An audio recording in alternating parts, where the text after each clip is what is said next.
This is just how I like to set my goals and how I view it, and hopefully you glean something from this. Here we go. First off, I have lifetime goal. Now my lifetime goal, personally speaking, is to put up a first V15 or to ascend one of these V15. And I think the important thing about lifetime goal is that for me, it gives me a sense of direction, and it's the light at the end of the tunnel. If I ever get lost of my way and darkness befalls me, all I gotta do is turn towards my lifetime goal and tread towards that direction. And it feels very, how to say this, directional for me, and therefore I'm now hopelessly trekking on the treadmill, just going aimlessly nowhere, which is actually kind of depressing. And now of course this goal is unfathomably very difficult to achieve and may not even bear fruit, but that is the point of this goal. It should be so difficult to the point where it will require complete dedication in one's life in order to mayhaps even be able to actually achieve it. And because of that sense, it makes the progression that will come before it very necessary. A hard goal will drive progression, and behind a lifetime goal is just long-term goals. Now a long-term goal should take anywhere between 1 to 12 months, maybe longer, probably not less. For me, these long-term goals are proof and evidence that what I am currently doing is allowing me to progress towards my lifetime goal. I'm hitting these landmarks as I move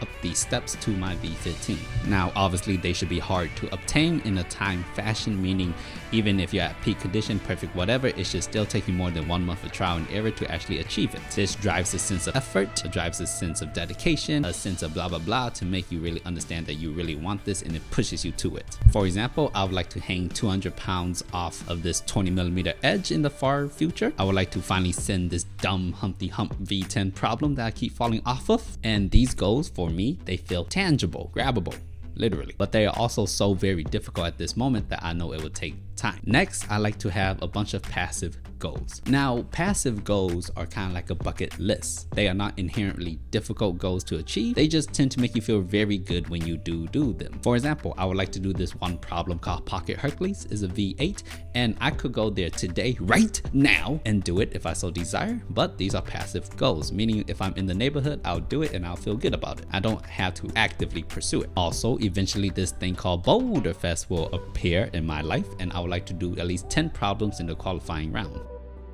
They don't really have a time limit to them. All they really require is a moment of opportunity. They're basically there to let you know, hey, you are capable, so feel good. Yay. Now we run into the active goals. These are the most important ones because they're the building blocks upon which all other goals are placed upon. An active goal is something that you can work that actively from day to day, from week to week. It is a very tangible thing that you can feel at your fingertips, and you should be able to see improvement. The most obvious form of this for climbers is projecting. I spent 7 sessions on this one boulder, finally got it. And to me, these active goals are singular, meaning when I am projecting, I am hoping for nothing else to get better besides this project. If I am hangboarding, I'm hoping for nothing else to increase but this hangboard. And I would like to believe that this tunnel vision of hoping for success in one field, when enough of this repeated over time, will create multiple successes, making it easier to achieve success, which will ultimately lead you to the success of your long-term goals. You're building a track record of victories, basically. So let me formulate this into something a little bit more tangibly, easily be able to see. Here we go. So this is what I hope to achieve in approximately 1 to 2 months, give or take. Previously, I tried this one problem called Humpty Hump V10, and I got completely shut down for 10 sessions. And now the long-term goal is to demolish this boulder problem called Humpty Hump. By doing this, I feel like I would have definitely leveled up as a climber and helped me approach my lifetime goal of sending V15. To get to demolishing Humpty Hump, I have set myself an active goal of acquiring stronger fingers off the 20mm edge. Currently, I sit at about 165 pounds. I would like to bump it up to 175 pounds in 1 month's time. In addition to this active goal, I will have some passive side quest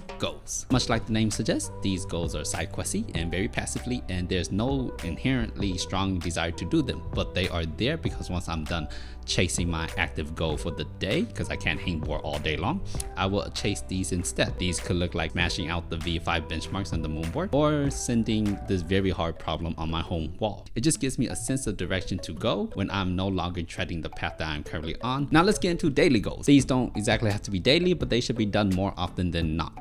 The purpose of these goals is just to make you feel good. For example, I would like to flash this entire set. I would like to have a good workout even if I don't feel good. I would like to have a good time, and if I accomplish any of these, I will feel good, right? And you might be wondering, why you got to so many types of goals, mate? Well, in my opinion, it's all about rewarding yourself for doing something you like doing by continuing to do it more. You see, when I hit an active goal, I consequently semi-hit 3 or 4 other variants of goals that I have, which makes me feel a bunch of yay, which makes me feel good. But now let's talk about what happens when you utterly fail a goal that you have set for yourself. You enter enter the phase known as reflection, and reflection is actually really simple. You just diagnose what went wrong, you set up a new plan, execute the plan, and then you test out the original goal again. Now you will either rinse and repeat this process until you realize success, or you will simply just change the original goal to make it a little bit more feasible, which in itself is also a learning process of understanding your own physical or mental prowess, because being able to measure your own worth and apply it to something else is also a skill in itself that should be valued. With that being said, setting goals in itself may be a bit of a mystery if you never set goals for yourself. Now, the reason why you may have never set goals for yourself is because you have no great ambition to become better at whatever it is that you are currently doing, say climbing. And if you don't care about becoming good at something, then the point of setting goals is irrelevant to you, because behind every goal is a desire, and if you have no desire, you have no need for a goal. So I would like to categorize you as in the boat of just having fun.